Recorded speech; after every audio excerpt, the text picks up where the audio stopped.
20th of July. I think this particular date is going to go down the annals of history. And why I essentially say that is because ever since the beginning of the day, today was the first day of the monsoon session of the parliament. The Sansad was finally going to be in session. And before that, it seems like 12 to 13,000 of those protesters with the CJP founder Abhijeet Dipke, who now we're learning has also been detained by the Delhi police with that Sansad Chalo march ever since Sonam Wangchuk began his hunger strike demanding the resignation of the Union Education Minister, and also talking about various reforms with the entire scrapping of the National Testing Agency and educational reforms after the NEET paper leak and all the conundrum around the CBSE and the education fiasco that we've been seeing and dealing with over the last 2 months or so. What began as an online satirical comment, the Cockroach Janata Party, after about a month and a half has actually culminated into a full-blown political movement and campaign.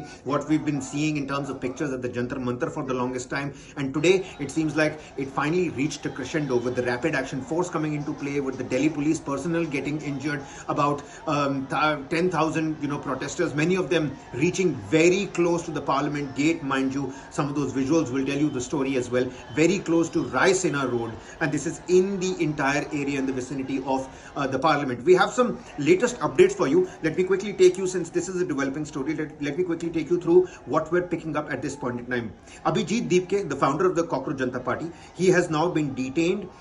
This is after his indefinite hunger strike came to an end. Before the Sansad Chalo march, there were visuals of him finally drinking water. However, he had just started his hunger strike after Sonam Wangchuk was forcefully removed from that Jantar Mantar pedestal just this past Saturday. Now, he has stopped his hunger strike, but he's also been detained by the Delhi police is what we're picking up. Also, we're also learning that the wife of Sonam Wangchuk, Gitanjali Angmo, according to the Cockroach Janata Party, she's been detained as well. She's been assaulted. Her hair has been pulled. This is what the Cockroach Janata Party is claiming.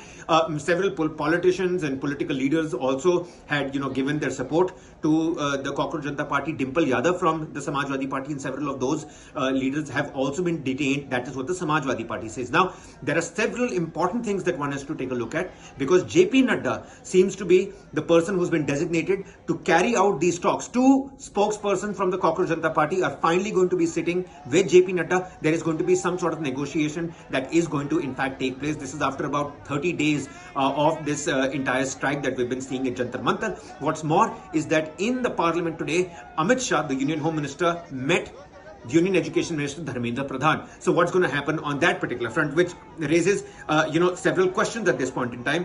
Why is this happening now?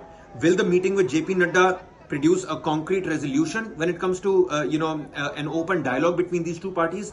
Has this sustained public discourse and public pressure compelled the centre to soften its stance? And does ending the hunger strike now mean that there is a breakthrough, or this is simply the beginning of negotiations? We'll have to wait and find out. Some visuals, they are a little disturbing. And will the protesters' core demands now find a space inside the parliament, because Mallikarjun Kharge and today both the houses, the Lok Sabha and the Rajya Sabha, have been adjourned for the day. So will this be a prime issue when it comes to the parliament proceedings? That's something that needs to be taken a look at. Voucher News 9 to bring you all the latest details.